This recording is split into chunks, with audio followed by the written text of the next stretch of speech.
And how long was the entire battle with leukemia? I got it originally in 2007 and had one bad year. And then by 2008, it was pretty much gone, in remission. The type of leukemia that I had, CLL, the Western medical lore is once you get it, you'll always have it. Mm-hmm. And that's what makes my story so incredible. It's gone. And my world's number 3, Juanario Castro, he just shook his head and he said, boy, in 30 years, I've never seen this happen. If I hadn't diagnosed you myself and had the test results, I would have thought you would have been misdiagnosed. Welcome back to the Better Human podcast. Today we got an awesome guest, Dean. Welcome to the show. And for the audience, Dean. Thanks so much, Greg. I've been looking so forward to being here and getting a chance to meet you and talk to you. Really honored that you had me on. Well, you've got an awesome story. I was sharing a little bit about mine and with my father and his battle with cancer. And, you've got this, I mean, this is what we want to hear, like, how do guys like you do this? You're a world record setter in endurance as an endurance athlete. You're an author, you're a life coach, you're a 2 times cancer survivor.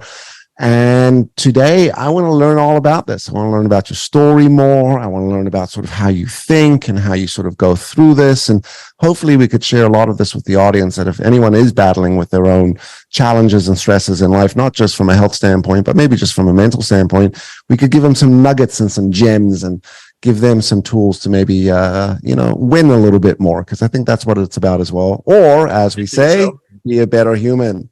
Right. And if we don't accomplish that, everything I've been through is kind of for naught. Right. So right. I hope we can accomplish some of those things. Yeah. Well, why don't we jump into it, man? So for the audience, tell us the story. And where do you want to begin the story? I'll begin at the beginning. I was born 4 blocks from the largest river in Oregon, the Willamette. It's, we call it Mama River here. Mm-hmm. It's really what created trade and travel in our state, and what the early pioneers used, but comes out of the mountains, goes through our 2 largest college states, or cities rather, and then runs through our capital city, and then winds through the Willamette Valley, which is now known worldwide for its wineries. It's always been really abundant farmland. And then it comes through our largest city, Portland, where I was born. And it's just part of our consciousness. It's something we see many times every day, and it gets to the point where you don't even think about it, sadly. But I was born here. I was lucky enough to be born the son of 2 mountain climbers. So when all the other kids were coming home at the end of a weekend saying, well, it was another boring weekend, all I did was watch a Scooby-Doo marathon, they'd say, well, Dean, what did you do? And I'm like, well, I climbed Mount Hood. Like, what? So I just had what I felt was a fairly idyllic childhood for a guy like me that loves to be outdoors and adventure. Yeah. Because every chance I got from about the age of 7 on, I was out there climbing, hiking, and doing that sort of thing. And so it gave me a real taste for adventure. Plus, both my parents were runners, grew up here in Oregon in the running boom with Steve Prefontaine and the whole Nike movement that started in the late 60s, early 70s.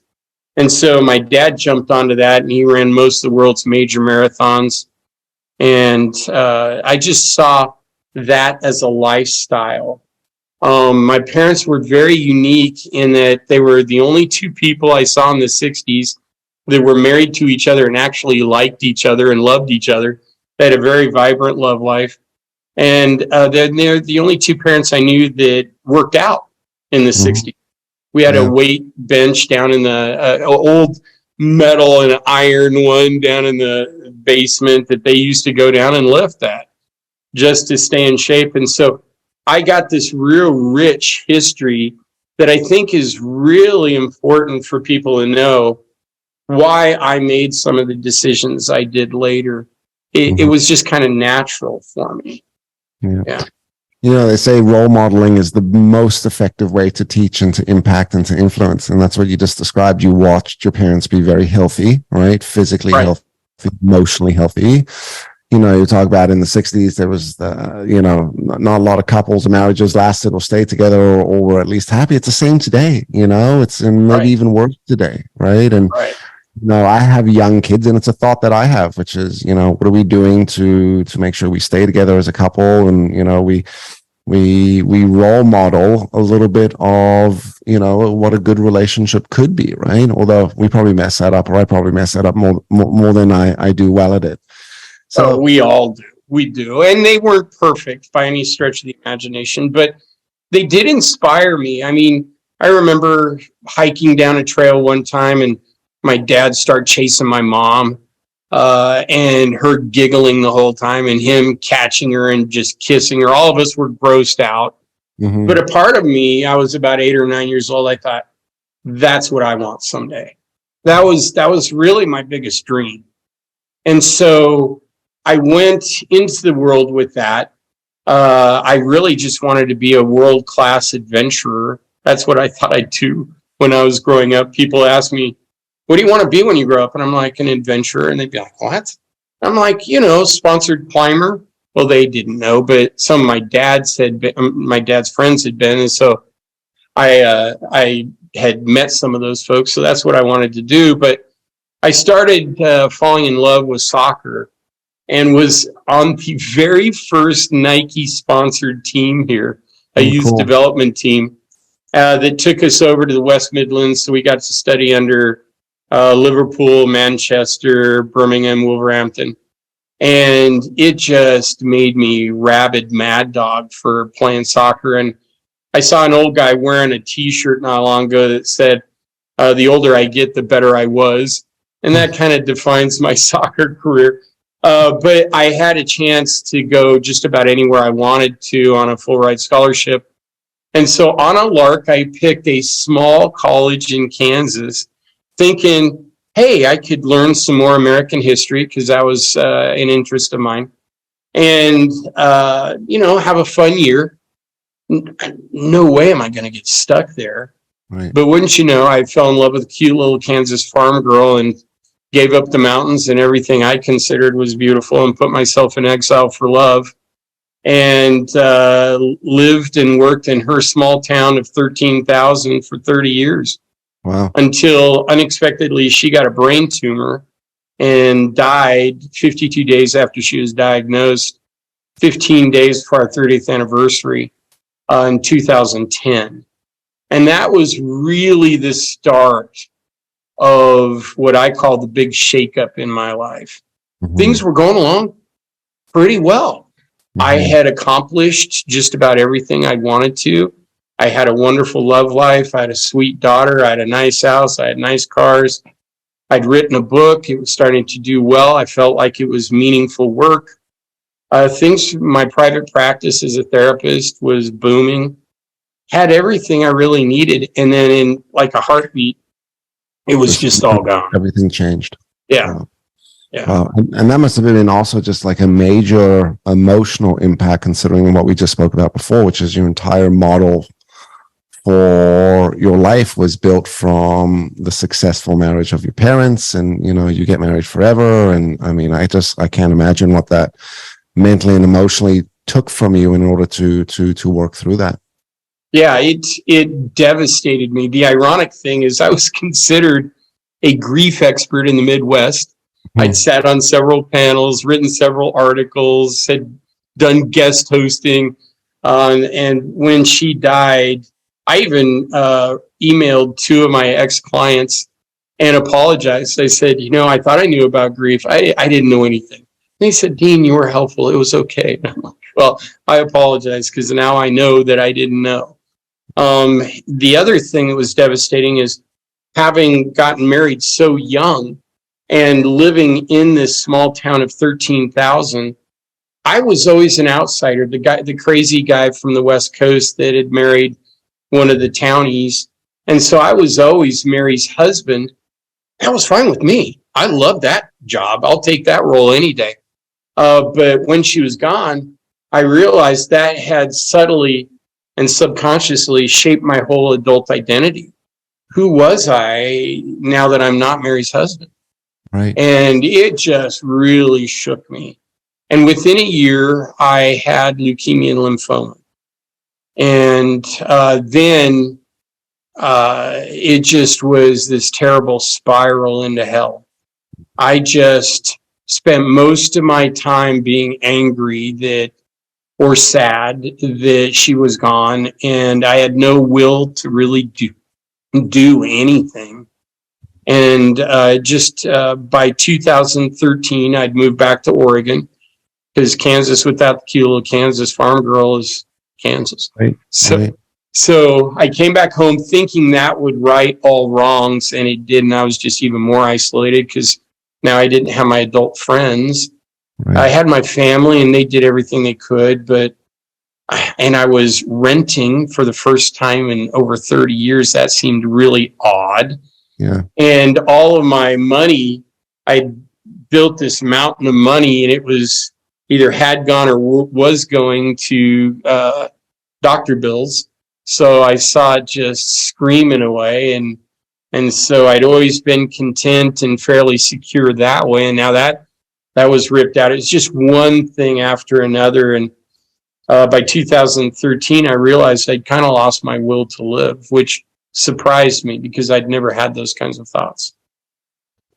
How much, personal question. So, you know, in your wife passing and that emotional weight, I mean, you're a therapist, right? So if you don't grieve properly, what do? You internalize, and that builds up. And I was telling you about my father before, and I believe his cancer was actually more of his internalized stress and emotion and negativity and toxicity and just that stuff that, like, you know, take it. And, you know, I learned this a long time ago about the importance from a therapy standpoint, debriefing and being able to process through things and gain that psychological mastery over it. So there's the question in itself. Do you believe that a lot of that emotional impact and weight and stress was the thing that contributed or created or caused or added to the cancer? Absolutely. For me. Now, I think there are two different types of cancer. I think there's my wife's type. She was a cute little Kansas farm girl. We used to laugh about how her dad and uncle used to set her in the field to hold flags while the crop dusters would go over, and she'd end up white with DDT all over her. We thought that was really funny until she got brain cancer. As so many, this tiny little town of 13,000 when I left, they were one of the highest in the U.S. for percentage per capita of blood cancers, brain cancers, and Parkinson's. Wow. And most of these people that had the brain cancers and the Parkinson's had grown up there with all the pesticides. And so I believe a lot of them were just poison. Me, I was just in such a state of chronic torment and suffering that sounds really dramatic. Right. It's not dramatic enough. It was hellish for me. And I think it is everybody that suffers that kind of loss. That I just was like a tea kettle, always ready to blow. And the body and mind is not designed for that. And it will start tapping you on the shoulder to try to get your attention. But if you don't listen, then it'll break down entirely until you have to start listening. And for me and many like me that have unresolved trauma or issues, I do think that it puts you at a much more vulnerable, much more dangerous state for some form of chronic disease like cancer. Agreed. Now, I mean, part of your story is you healed yourself, right? Which is the incredible part. So let's jump into that. You know, I mean, how do we put that in a bottle and sell it? Right? Yeah. Well, the first thing I did is I made a commitment to do my best to live. There are all sorts of institutions. Everything you hear in America about cancer recovery is fight cancer, the battle with cancer. There's one whole organization and a lot of good people in it. I think they're very well-meaning, but the entire organization is called Fuck Cancer. Okay? Well, the problem with all of that is I found that I had fought cancer for the last 2 years and fought it so hard that I was just worn out and getting beat up.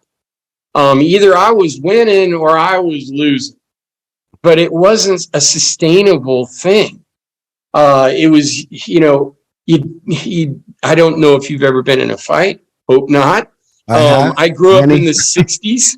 Yeah, so, no, I've been in many fist fights, and as you said, you win some, you lose some. Yeah, but you don't go into a fight when you're sick, okay, and weak. You try to talk your way out of that one. Right. And I'm afraid that's the approach. We're taking sick, weak people and telling them to fight when they're not strong enough to fight. And it hit me. I think the best way to fight cancer is to love life. And I have lost almost all ability to choose. I didn't choose this, but I can choose what happens next. Mm-hmm. And the first thing I need to choose is I need to find some kind of purpose, some kind of adventure, something that I can get so passionate about that it consumes as much of my attention and my focus as all the grief and everything I've lost from poor, pitiful me. Because I was doing that a lot, Greg. As a matter of fact, I had never binge watched anything in my entire life. And I caught myself binge watching the Walking Dead. Mm-hmm. And I'm like, why the hell am I doing this with that? And then I realized, oh, I really like this because it's about an apocalypse. I relate. Mm-hmm. And it's about the undead. And I kind of relate to that too. So I kind of understood. And having to survive, always survive, yeah. Right? Yeah. And even if they don't, I felt like a zombie most of the time, just kind of sleepwalking through my life. Yeah. So that was a real wake up moment for me. And I knew the first thing I had to do is I'm a big fan of Viktor Frankl and his book, Man's Search for Meaning. Mm-hmm. I'm sure you know it. I'd used it many times in therapy to help people come back from persistent and terrible depression and anxiety and trauma and rebuild their life. And I knew it had always been a pillar, a starting point with folks. If I can get them passionately involved in a purpose, then everything else kind of follows. And so I started praying and meditating every day, asking for a passionate purpose. What am I supposed to do now? Right. And for 3 weeks, it was crickets. And one day I decided, well, why wait for God or the universe or life, whatever you want to call it, to answer? Maybe I should unpack. I lived here for 6 months. Maybe I should unpack my boxes while I'm waiting for life to answer. And so I started unpacking. I unpacked a box, and my mom had thrown some of my childhood things in it. And one was a journal that I'd been forced to keep when I was 11. And the 11-year-old Dean, there's no way he's keeping a journal unless he's forced to. Right. And so I open it up, and it says, when I get old, I gotta climb Mount Everest, swim the English Channel. And when I read it, I was like, oh my gosh, I forgot this guy. I wanted to be an adventurer. That's what I lived for. But I'd gotten responsible. I'd paid my bills. I'd gotten all sorts of degrees and done the responsible thing. Totally forgot what I wanted in hopes of being responsible. And so I thought, there's nothing I need to be responsible for except for myself now. Right. Let's do one of these or both. And I knew with my immune system, it couldn't handle elevation, much less probably a meal in Kathmandu. So I decided to swim the English Channel. And I Googled and I noticed no active cancer patient had ever swum it. So I thought, with the history teacher part of me is like, oh my gosh, first in history to do something? Even if I die trying, it leaves my daughter with a legacy of courage rather than just watching me die on the couch. How old is your daughter at this point? She, at that point, she was 21. Okay. Yeah, she was 18 when her mom died. Okay. Yeah. And so it was just devastating for her. And so the more I got to thinking about it, the more excited I got about it, even though it made no sense whatsoever. And I started telling friends and family, and they were shocked. My mom, I was surprised, started to cry. I'm like, you used to climb mountains? She said, yeah, but I was healthy. And I said, you know, what do you want me to do? And then my doctor threw a fit, and I said, hey, doc, I'm not going to die sitting on a couch watching Wheel of Fortune. If I'm going to go, I'm going to go swinging for the fence. Right. He's like, yeah, you get in a public pool, it'll kill you, maybe. I'm like, I'm dying already. And so without really thinking about it, everybody's like, wow, you really gambled getting into a pool. I didn't even think about it. And as soon as I got into the pool and kicked off, it felt like me again for the first time in 3 years. I knew I was doing the right thing. You know, that it might have been not getting in the pool would have killed you, right? I mean, that's the other. Yeah, I honestly think that if I hadn't gotten in the pool, I probably would be dead. If I didn't have a daughter that I felt deserved my best effort to live, and if I hadn't gotten in a pool. And just to be clear, did you go through traditional treatments as well, chemo, radiation? Yeah, I went to an oncologist, but I'd worked with so many of my clients have gone through traditional treatment that, man, I wasn't a big fan of the after effects, even if they'd gone into remission. Many of them had neuropathy, problems with hardening of the arteries, brain fog. I thought, I tell you what, I told the doctor, matter of fact, I had 3 different oncologists, because I'd go in and I'd say, hey, no offense intended at all here, but this is my body, not yours. You're not my boss. You're going to be my executive consultant, my expert, but I've got the final say on everything here. And it infuriated one doctor, and I said, okay, thanks very much, refer me. Next doctor, he's like, boy, I've never heard of anyone asking me to do that. I said, yeah, it's not from a place of ego, but I mean, let's be honest.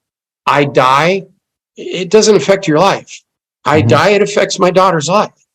This has got to be my responsibility. And he's like, yeah, I don't work like that.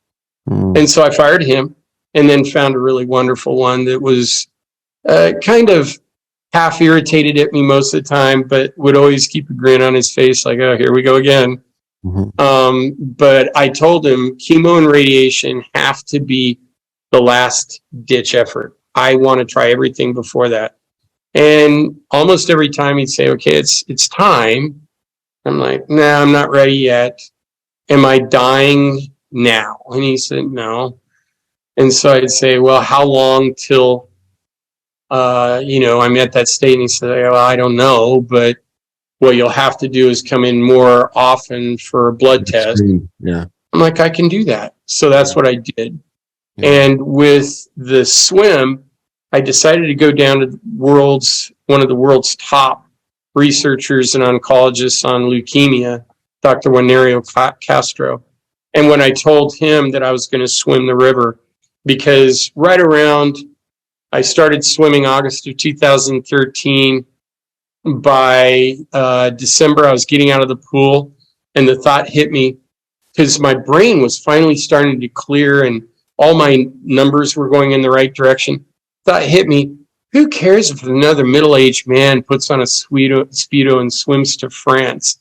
It does the world no good, and in my case, it's not a pretty picture. Right. So what would be better? And that's when I remembered the Willamette River, and no one had ever swum the entire 187 miles. And if I could do it as an active cancer patient, it would show the world of cancer patients that I'm not full of BS, that I'm putting my money where my mouth is and my actions speak louder than words. You don't have to let your diagnosis define you. So I switched it to the river right around early 2014. Yeah. That's incredible.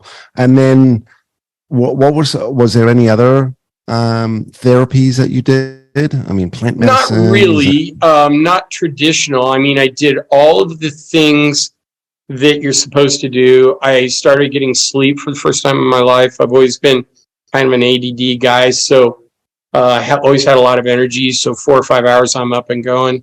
I started making sure I would get 8 or 9, and planning for that. I changed my diet radically, cut out all processed foods, almost all sugars, alcohol, started drinking a lot more water, good water, and started juicing organic greens and eating mostly a keto-like diet, but of organic grass-fed beef, and just really cleaned up my diet.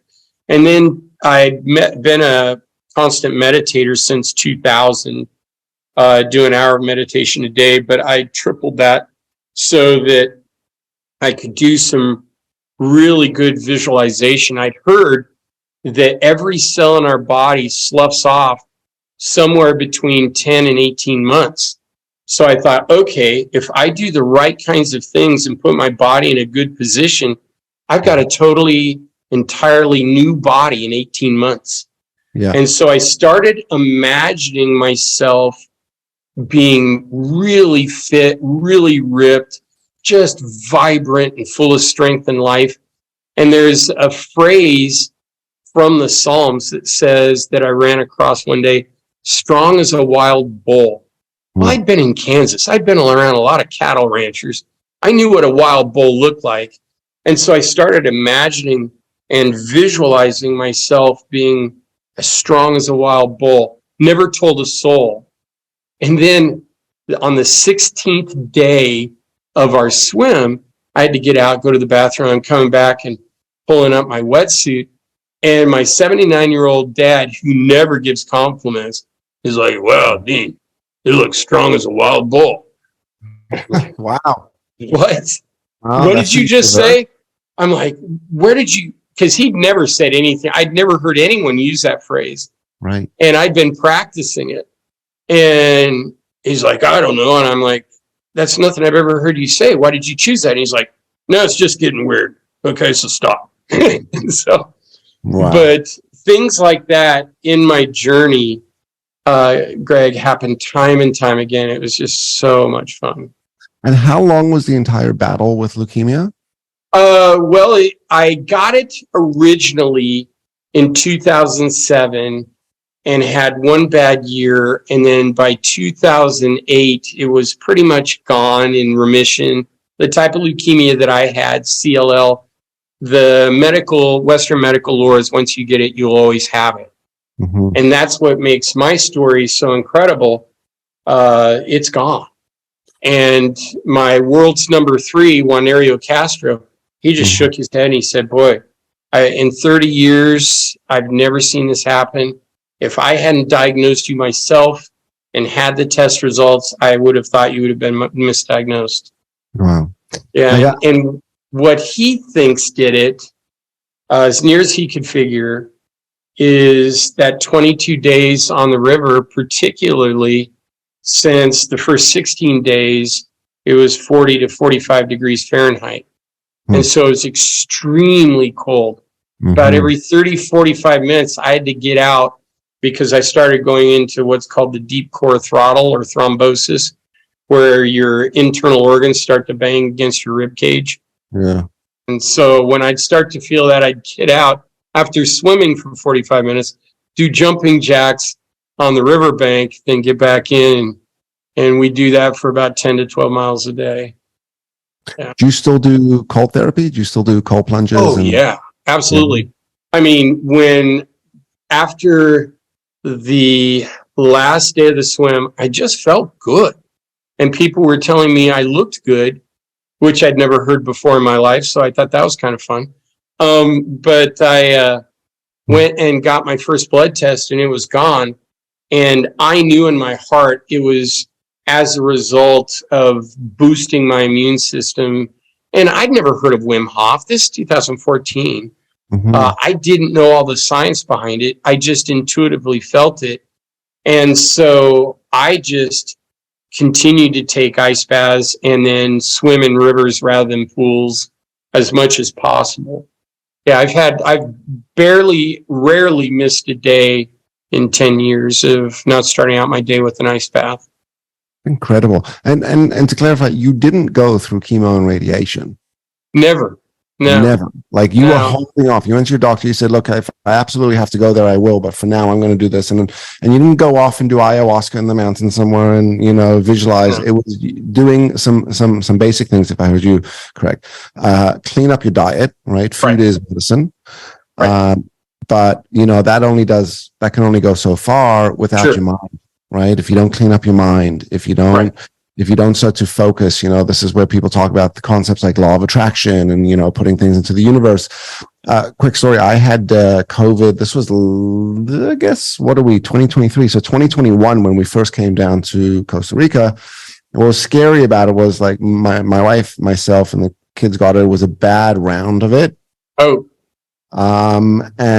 And it was a little scary actually, because we're in a new country and it's just mom and dad. Both mom and dad are sick, and we got two Right. young kids, and we have no community. And anyway, we there's this lady who we were friends with. I'm friends with her kids, and she lives in the development here, Russian woman, and she comes in. She'd bring us juice and stuff, and she looked at me one day and she said, "Greg, listen, look at me."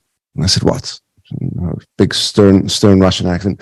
She's like, "I need you to tell your cells that you're healing. I need you to speak to your body. You need to literally imagine every cell bursting with healing and stuff, because I'm looking at you right now." And this is what did it for me, which was the mindset. She's like, "You have a young wife and you have two young children. They need you.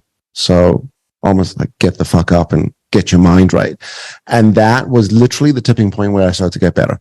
Up until then, my oxygen was down, and it was all there. And that was the first real acknowledgement for me, that I had that experience, which is like part of your medicine and your healing has a lot to do with what you're doing to speak to your cells internally. And as you said, you're always getting these new ones, right? How Right. many? 18? Did you say 12 to 18 months? Yeah. 10 to 18 months. Yeah. 10 to 18 months. And then we sort of get this whole new sort of, refresh element. And Right. we could be intentional about how those cells are being created. Very exciting stuff in this world that we do in thought leadership. I'll tell you another story which you'll love. So I've got a very good friend, good friends with the family, probably one of the best families I know. 5 kids. They're all grown up now. They've got kids, Israeli, they live life. Anyway, my very good friend, his son was born with leukemia and like basically spent the first year and a half in the hospital. Wow. Totally in remission today, many years later. But I will always acknowledge him to be positive, and not hokey pokey positive, but you know what? Like, we're blessed and we're going to get better, and just really positive about it. His sister ended up with stage 4 breast cancer. Oh. And was not supposed to live. Now, she's mid-30s. She's also got 3 young kids. She wrote a book called Aggressive Positivity. Her name is Limor Twena. So for the audience, actually, if you want to check out this book, Aggressive Positivity, her doctor wrote the foreword for it. So she gets diagnosed with cancer, and she went to the doctor and she said this, "I'll go through the treatment with you, but same kind of like you, we're going to do it my way, right? And you can only speak to me about the positive stuff.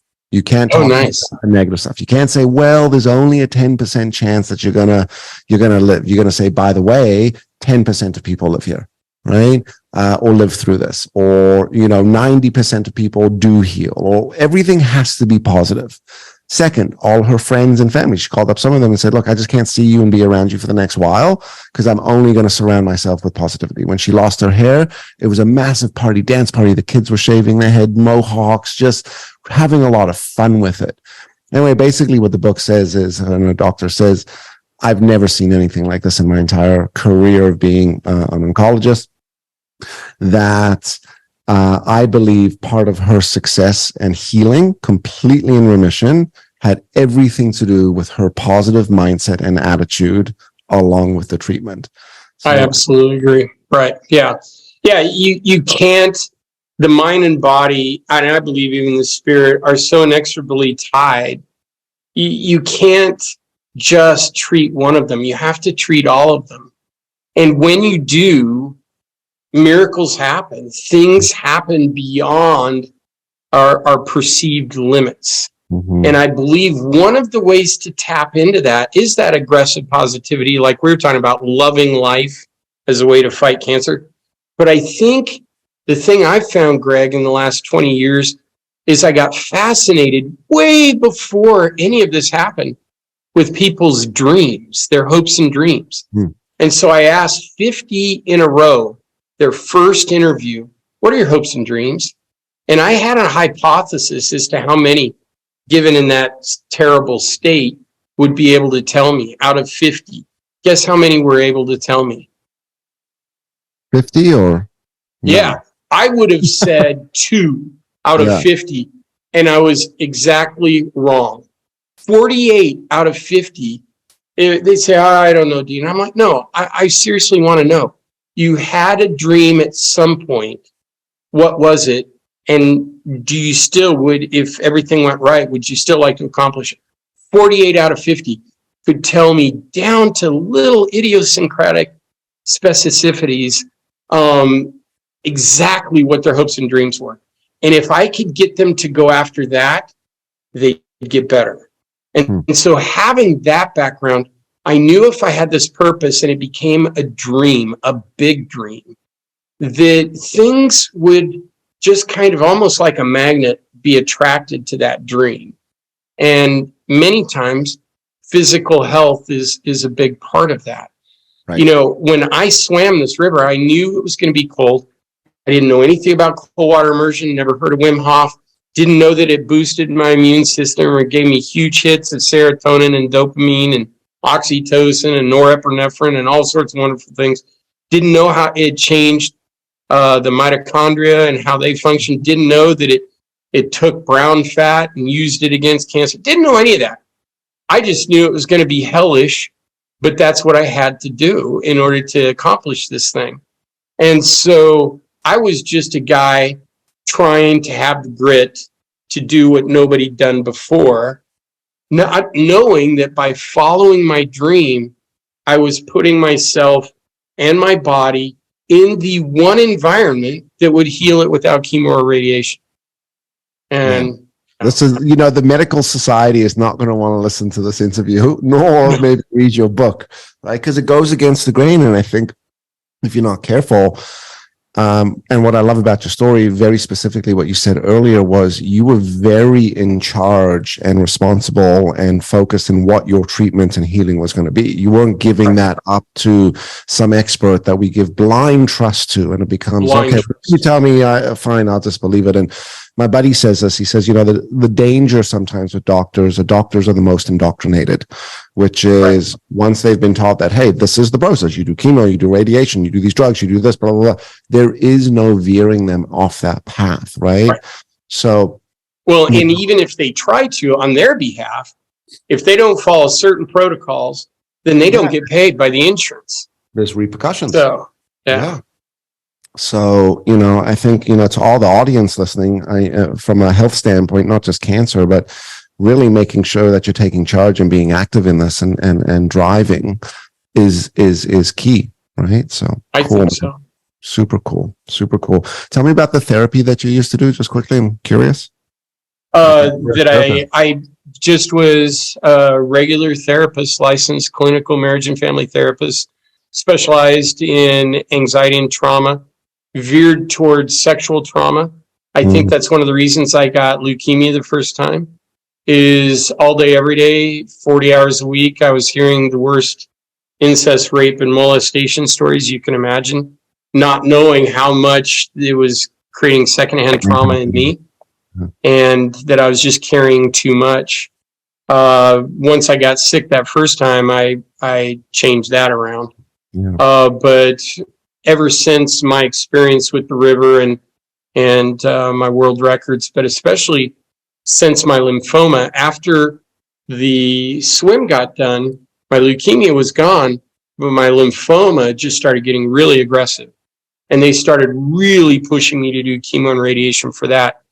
But I'd read a lot in this new field called ecopsychology. It's this study of nature's healing effects and its vibrational frequencies on the mind and body, and then all the other things it offers. And I'd read about this thing out of Japan called forest bathing, where you go walk into a forest and have a real time of mindfulness meditation, a real sensory experience, sit and breathe deeply. And so I thought, the research on it's so good. And Dr. King Lee from Nippon University proved that even an hour or two of that, especially amidst pine and fir forests, which I've got a lot of here in Oregon, they emit something called phytoncides. It's something that comes out of the trees that we breathe in, and it boosts what's called your NK, or natural killer cells, the cells that kill cancer. It boosts them by 200 to 300% for 2 weeks. Wow. Well, I thought, if I go in once a week for about 24 hours, number one, it's going to super fuel me. If I do it every week, it'll start becoming exponential if it lasts for 2 weeks. And so I told my oncologist, he kind of rolled his eyes and rubbed his head. It's like, Dean, you got to do chemo and radiation. I'm like, no, I want to go out and breathe in the forest. He's like, that's the dumbest idea I've ever heard. I'm like, well, the research is pretty good behind it. He's like, I don't care. And I said, well, can you give me 6 months? And he's like, well, it's your life. I'm not giving you anything. I'll go along with it, but you've got to have more routine blood tests. And Right. so I said, okay. I started that March of 2015. And May of 2015. And by March of 2016, my lymphoma was gone. Jesus. And that was the only thing I added to it.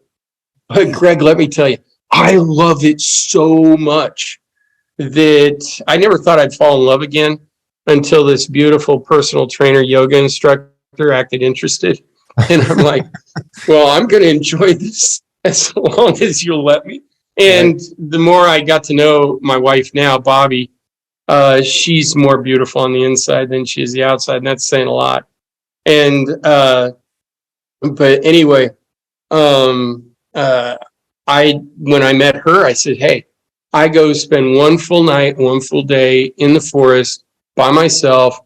You got to know, if we're going to have a relationship, if that's going to be a problem, you're not the right one for me. You're welcome to come with if you want.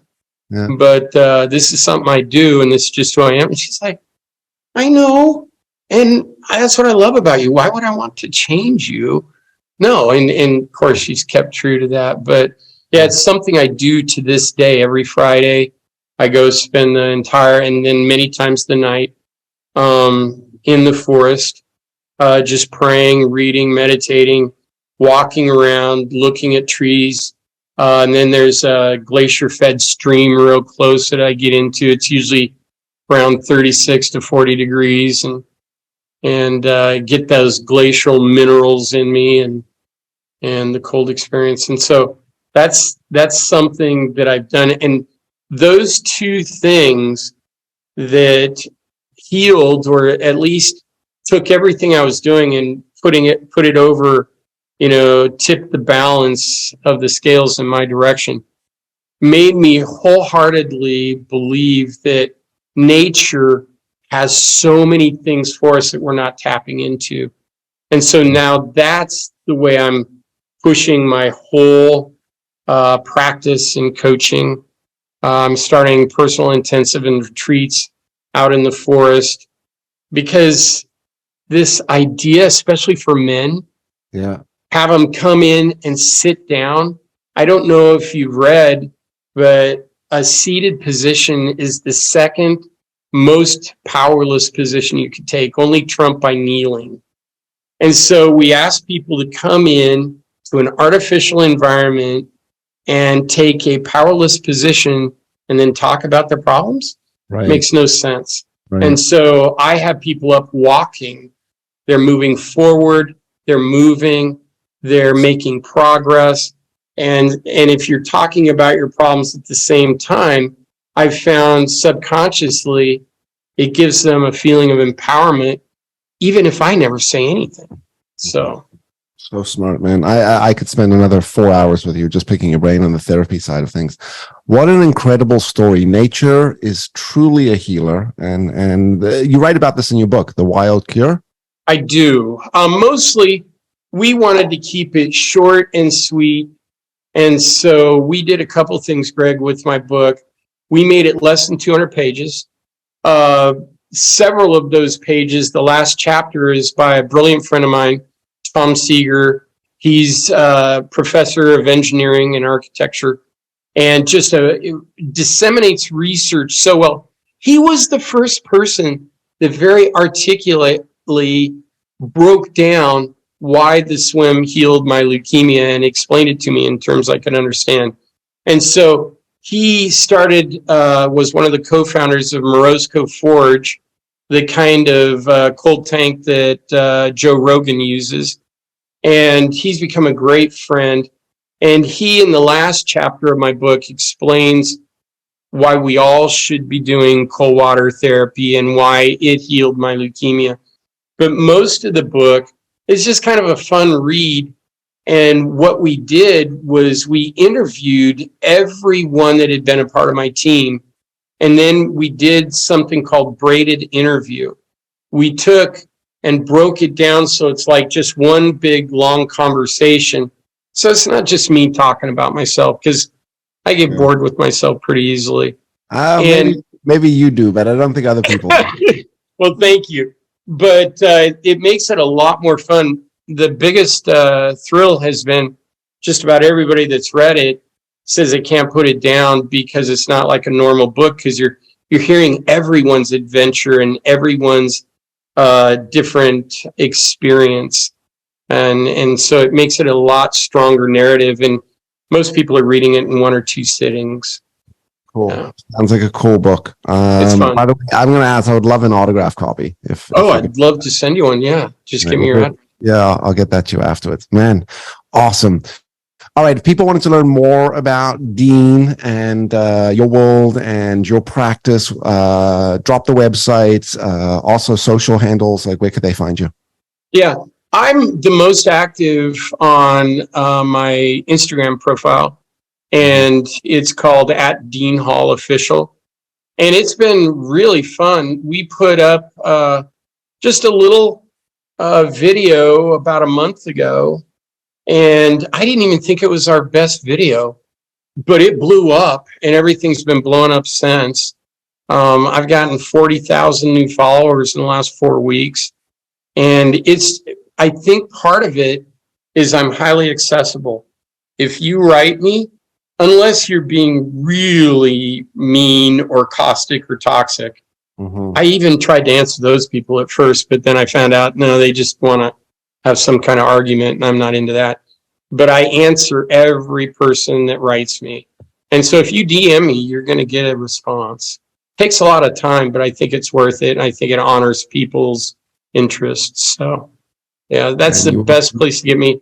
Second best is we're building a website. It's still, the architecture isn't fully laid out, but it's called thewildcureway.com. Cool. And we'll make sure we got all that in the show notes and stuff. Sure. Man, you are as authentic and as genuine as I get. I'm thrilled to have met you, and thank you for taking the time today, man. Really. Well, Greg, the thrill's really all mine. Thank you for having me, and I hope we get to have these kind of conversations again.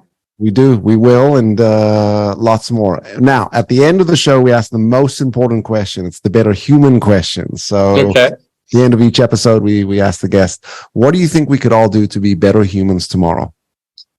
Not forsake your dreams. I have come to believe, because I've asked so many thousands of people in private, what are your hopes and dreams? Everybody, it's only about 5% give me what I call American dreams. I want a bigger car. I want a better house. I want this. Almost everybody has very specific dreams. And then what I found as I look at their life, there are glimmers in their life that they were headed toward that, or made for that, if you will. And your dream, Greg, is not going to be my dream. And my dream made perfect sense for me, and not only led me to healing, but the guys like you.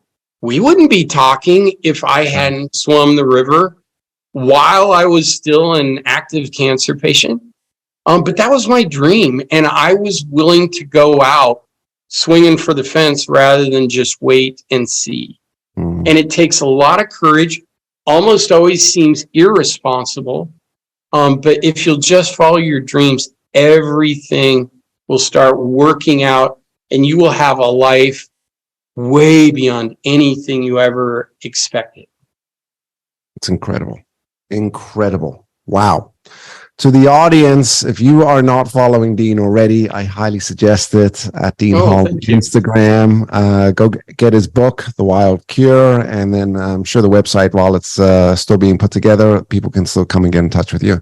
Oh, yeah, absolutely.